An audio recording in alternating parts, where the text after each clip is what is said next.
Hello दोस्तों, मैं BP sir. हमारे new Indian coaching centre YouTube channel में आपका स्वागत है। इस चैनल पर current affair, GK, GS, reasoning, math, Hindi आदि वीडियो प्रतिदिन अपलोड की जाती हैं। जैसा कि आपने थंबनेल में देखा होगा, इस टॉपिक पे बात करेंगे समास। समास क्या होता है, समास के कितने भेद होते हैं। जैसा कि उत्तर प्रदेश पुलिस एग्जाम से समास से संबंधित 2 से 3 क्वेश्चन पूछे जाते हैं। तो देखते हैं समास क्या होता है, इसके बारे में बात करते हैं। तो समास क्या होता है। समास देखते हैं, इसका शाब्दिक अर्थ क्या होता है समास का, उसके बारे में।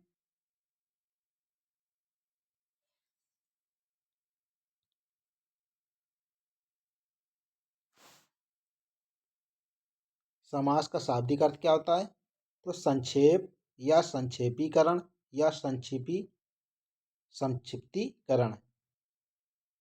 तो समास का शाब्दिक अर्थ क्या होता है, संक्षेप, संक्षेपीकरण या कह सकते हैं संक्षिप्तीकरण। दो या दो से अधिक पदों अथवा शब्दों के संक्षेपीकरण से जो शब्द बनता है उसे क्या कहते हैं, समास। दो या दो से अधिक शब्दों के संक्षेपीकरण से जो शब्द बनता है उसे क्या कहते हैं, समास कहते हैं। वेरी वेरी इंपॉर्टेंट है, ये एग्जाम में डिफिनेशन से संबंधित क्वेश्चन पूछे जाते हैं। देखते हैं, समास में मुख्यतः 2 पद होते हैं। कौन कौन से। पहले पद को पूर्व पद कहा जाता है, क्या कहते हैं, पूर्व पद। एवं दूसरे पद को उत्तर पद कहते हैं। तो समास में मुख्यतः 2 पद होते हैं। पहले पद को पूर्व पद और दूसरे पद को क्या कहते हैं, उत्तर पद कहते हैं। इन दोनों पदों के मेल से बने नए शब्द, नए पद को समस्त या समासिक पद भी कहते हैं। जैसे गंगा जल। देखते हैं, गंगा जल, गंगा क्या है, ये पूर्व पद, जल क्या है, उत्तर पद। तो क्या हो जाएगा, गंगा जल। तो समास का शाब्दिक अर्थ क्या होता है, संक्षेपीकरण या संक्षेप या संक्षिप्तीकरण। तो दो या दो से अधिक पदों या शब्दों के संक्षेपीकरण से जो शब्द बनता उसे समास कहते हैं। समास में मुख्यतः 2 पद होते हैं। पहले पद को क्या कहते हैं, पूर्व पद, एवं दूसरे पद को क्या कहते हैं, उत्तर पद। इन दोनों पदों के मेल से नए पद को क्या कहते हैं, समस्त पद या समासिक पद कहते हैं। जैसे गंगा जल, गंगा क्या है, ये पूर्व पद है, जल क्या है, ये उत्तर पद है। आगे देखते हैं, समासिक पद क्या होता है। तो समासिक पद के बारे में बात करते हैं। समासिक पद, समासिक पद समास के नियमों से निर्मित पद समासिक पद या समासिक शब्द कहलाते हैं। तो ये समास के नियमों से निर्मित पद को क्या कहते हैं, समासिक पद या समासिक शब्द। इसे समस्त पद भी क्या कहते हैं, क्या कहते हैं, समस्त पद भी कहते हैं।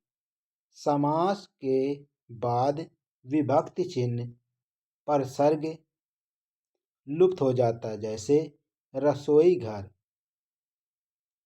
क्या हुआ है, जैसे रसोई घर। तो देखते हैं इसको कैसे तोड़ेंगे, समास विग्रह इसका करेंगे। तो समास विग्रह क्या होता है, तो समासिक पदों को तोड़ना या समासिक शब्दों को पदों के बीच के संबंधों को स्पष्ट करना समास विग्रह कहलाता है। तो समास विग्रह क्या होता है, समासिक पदों को तोड़ना या समासिक शब्दों के बीच के संबंध को स्पष्ट करना समास विग्रह कहलाता है। जैसे रसोई घर, रसोई घर, रसोई के लिए क्या होना चाहिए, घर। तो रसोई घर। तो देखते हैं, रसोई घर, रसोई के लिए घर। रसोई पद क्या है, समासिक पद। रसोई के लिए घर क्या है, ये समास विग्रह है। ये 2 शब्दों में टूट गया क्या, रसोई के लिए घर। रसोई घर क्या है, समासिक पद। रसोई के लिए घर क्या है, ये समास विग्रह है। देखते हैं, समास के मुख्यतः 4 भेद होते हैं। कौन कौन से, किंतु इन भेदों के भी कई उपभेद होते हैं। देखते हैं कौन कौन से इसके पार्ट होते हैं समास के, उसके बारे में बात करते हैं। तो इनके पहले परीक्षोपयोगी तथ्य के बारे में बात करते हैं। कौन कौन से परीक्षोपयोगी तथ्य हो सकते हैं उनके बारे में इसमें जानेंगे। तो क्या होता है समास? समास का शाब्दिक अर्थ होता है संक्षेप या संक्षिप्तीकरण या संक्षेपीकरण। समासिक पद को तोड़ना क्या कहलाता है? समास विग्रह। दो पदों में तोड़ना क्या कहलाता है? समास विग्रह। देखते हैं अगला पॉइंट क्या है। समास के पदों को अलग करने को क्या कहते हैं? विग्रह। समास के पदों को अलग करना क्या कहलाता है? विग्रह। वेरी वेरी इंपॉर्टेंट, ये सभी एग्जाम के लिए, ये सभी एग्जाम में क्वेश्चन पूछे जाते हैं।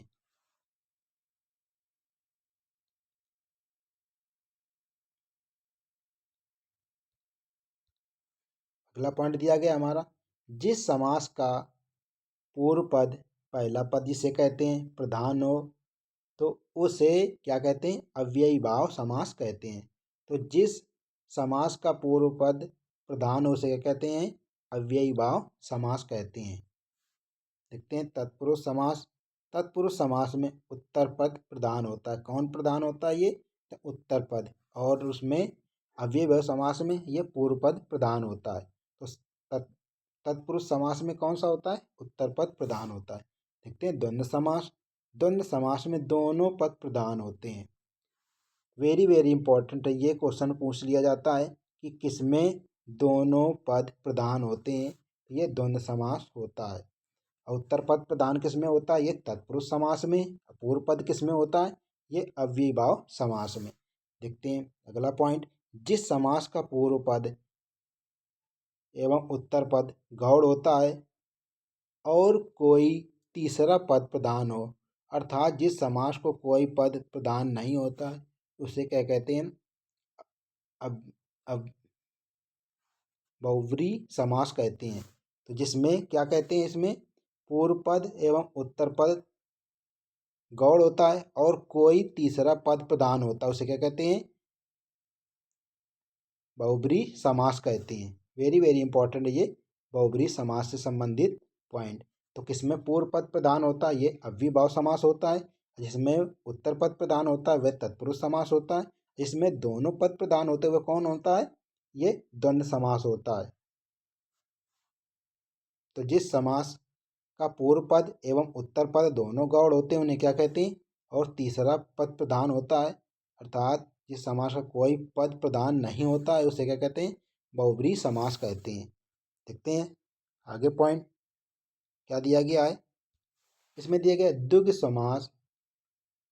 द्विगु समास में पहला पद संख्यावाचक तथा अंतिम पद संज्ञा होती है। तो कैसा कौन सा समास है ऐसा जिसमें पहला पद संख्यावाचक और अंतिम पद संज्ञा होती है? ये होता है हमारा द्विगु समास। इसमें सभी पहला पद क्या होता है? संख्यावाचक और अंतिम पद क्या होते हैं? संज्ञा होती है। देखते हैं अव्ययी भाव समास। अव्ययी भाव समास का समस्त पद वाक्य में क्रिया विशेषण का काम करता है। तो एग्जाम में पूछ लिया जाता है किस समास का समस्त पद वाक्य में क्रिया विशेषण का कार्य करता है, तो कौन होता है? ये अव्ययी भाव समास होता है। देखते हैं तत्पुरुष समास। तत्पुरुष समास में पूर्व पद गौड़ एवं उत्तर पद प्रधान होता है। तो किसमें पूर्व पद गौड़ होता है और उत्तर पद प्रधान होता है? ये तत्पुरुष समास। वेरी वेरी इंपॉर्टेंट है ये सभी एग्जाम की दृष्टि से। देखते हैं अगला पॉइंट, इसके समास के भेद देखते हैं कौन कौन से समास के भेद हैं उनके बारे में बात करते हैं। तो समास, समास का शाब्दिक अर्थ होता क्या है? ये संक्षेप या संक्षेपीकरण होता है। संक्षेप या संक्षेपीकरण। देखते हैं समास तो क्या होता है। समास के पार्ट देखते हैं। तो अव्ययी भाव समास, फिर होता है तत्पुरुष समास, फिर उसके बाद बहुब्रीहि समास, द्वंद्व समास। अब तत्पुरुष समास के कितने पार्ट हैं? तो ये कर्मधारय समास, द्विगु समास ये इसमें आ जाते हैं। और ये इनके कई कारक हैं, 6 कारक हैं। तो देखते हैं कौन कौन से इंपॉर्टेंट बन सकते हैं उनके बारे में बात करते हैं। तो पहले बात करते हैं अव्ययी भाव समास के बारे में। अव्ययी भाव समास क्या होता है इसके बारे में बात करते हैं। तो अव्ययी भाव समास। देखते हैं इसकी डिफिनीशन। जिस समास का प्रथम पद या पूर्व पद अव्यय हो अर्थात जिसमें प्रथम पद प्रधान हो उसे क्या कहते हैं? अव्ययीभाव समास कहते हैं। तो जिस समास का प्रथम पद पूर्व पद अव्यय हो अर्थात जिसमें प्रथम पद प्रधान हो उसे क्या कहते हैं? अव्ययीभाव समास कहते हैं। जैसे अब इसके देखते हैं समास और समास विग्रह के बारे में। तो देखते हैं कौन कौन से समास विग्रह इंपॉर्टेंट उनके बारे में बात करते हैं। तो दिया गया है समास विग्रह, समास और उसका विग्रह दिया गया है। तो देखते हैं समास और समास विग्रह।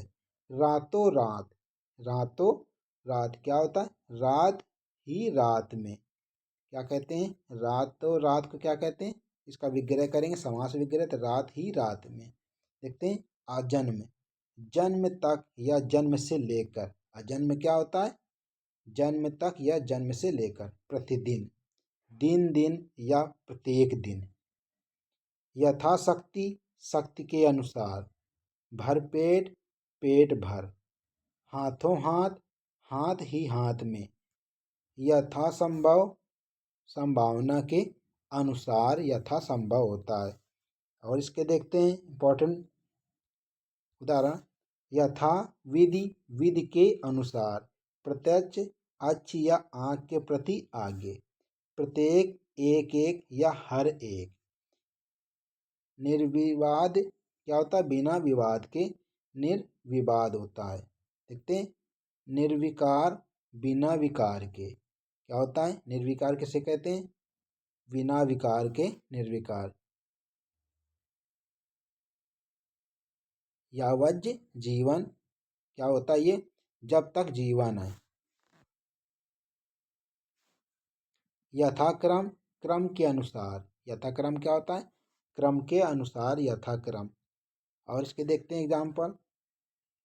यथा रुचि, रुचि के अनुसार।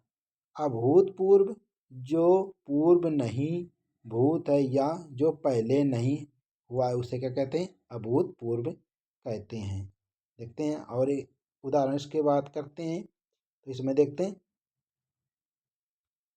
यथा नियम, नियम के अनुसार। यथा समय, समय के अनुसार। यथोचित, जैसा उचित हो वैसा। सरासर, एकदम से। आमरण, मरण या मरने तक। उपकूल क्या होता है? कूल के समीप क्या होता है? उपकूल। व्यर्थ क्या होता है? बिना अर्थ का क्या कहते हैं उसे? व्यर्थ। ये सभी अव्ययीभाव समास के उदाहरण हैं। देखते हैं तो व्यर्थ क्या होता है? बिना अर्थ का। यथार्थ, अर्थ के अनुसार। प्रत्यंग क्या होता है? अंग अंग या प्रति अंग। अधोपांत, आदि से अंत तक क्या कहते हैं? अधोपांत। आदि से अंत तक क्या कहते हैं? अधोपांत। लावारिस, बिना वारिस के। धड़ाधड़, जल्दी से। क्या होता है? धड़ाधड़, जल्दी से। देखते हैं आगे पॉइंट। अपाद मस्तक, पाद या पैर से मस्तक तक क्या कहलाता है? अपाद मस्तक। दिनों दिन, दिन ही दिन में क्या कहते हैं? दिनों दिनों क्या कहते हैं? दिन ही दिन में। इसका समास विग्रह होता है। प्रत्युपकार क्या होता है? उपकार के प्रति। इसका समास विग्रह क्या होता है? प्रत्युपकार का, तो उपकार के प्रति। प्रत्याशा, आशा के बदले आशा। प्रत्याशा क्या होता है? यथा साध्य, साध्य के अनुसार। ये इसका क्या है? समास है। और ये क्या है? समासिक, समास विग्रह है। ये समासिक पद है, ये समास विग्रह। देखते हैं और इसके इंपॉर्टेंट पॉइंट कौन कौन से हैं।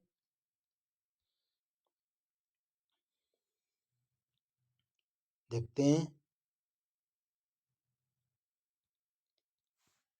पल पल, तो क्या होता है? ये पल पल, हर पल। निधड़क, बिना धड़क के। क्या होता है? निधड़क, बिना धड़क का। प्रतिक्षण, प्रतिक्षण क्या होता है? हर क्षण। दिनानुदिन क्या होता है? दिन के बाद दिन। दिनानुदिन। प्रतिपल, हर पल या पल पल क्या होता है? इसका समास विग्रह, तो हर पल या पल पल। परोच क्या होता है, तो अच्छी या आँख से परे, उसे क्या कहते हैं, परोच। समास क्या होता है, ये हो जाएगा परोच, ये इसका क्या हो जाएगा, इसका समास विग्रह। देखते हैं निडर का क्या होता है, तो निडर का समास विग्रह करेंगे, निडर बिना डर का, क्या कहते हैं उसे, निडर। ये क्या, इसका समास विग्रह। बखूबी, खूबी के साथ, बखूबी क्या होता है, खूबी के साथ। आजीवन, जीवन पर्यंत, क्या होता है इसका समास विग्रह, समास, ये इसका समास विग्रह क्या करेंगे, जीवन पर्यंत। आजीवन को क्या कहते हैं, जीवन पर्यंत। यथा शीघ्र, जितना शीघ्र हो सके। अनुरूप, रूप के अनुसार, क्या होता है, अनुरूप रूप के अनुसार। प्रतिदिनम, क्या, दिन दिन प्रति। निर्भय क्या होता है, बिना भय के, क्या कहते हैं उसे, निर्भय। तो निर्भय क्या होगा, समास विग्रह बिना भय का होगा ये निर्भय। देखते हैं धीरे धीरे, धीरे देख क्या करेंगे, तो धीरे धीरे का समास विग्रह है धीरे के बाद धीरे। बीचों बीच, बीच के भी बीच में, बीच के भी बीच में, क्या कहते हैं उसे समास विग्रह में, समास क्या कहते हैं, बीचों बीच। देखते हैं अंत व्यथा, क्या होता है, मन के अंदर की व्यथा। सेवार्थ, सेवा के, सेवा के अर्थ में। सेवार्थ, इसका समास विग्रह क्या होगा, सेवा के अर्थ में। बेचैन, बिना चैन के, क्या होता है इसका बेचैन का समास विग्रह, बिना चैन के। सावधान, क्या होगा, अवधान के साथ, अवधान के साथ, इसका समास विग्रह क्या होगा, अवधान के साथ।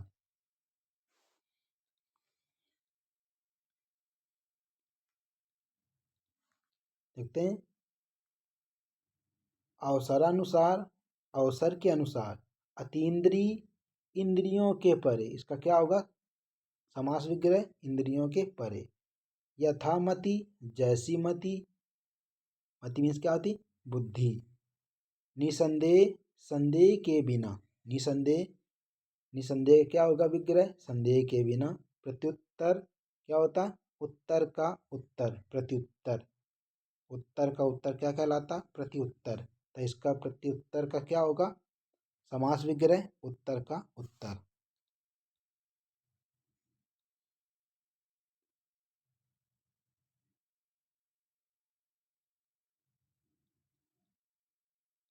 तो ये थे हमारे अव्ययभाव समास से संबंधित सभी समास विग्रह। इसका नेक्स्ट पार्ट, इसमें हम देखेंगे तत्पुरुष समास के बारे में। तो ऐसी ऑथेंटिक वीडियो देखने के लिए new Indian coaching centre YouTube channel को सब्सक्राइब एंड लाइक करें। मिलते हैं नेक्स्ट वीडियो पे, तब तक के लिए जय हिंद, जय भारत।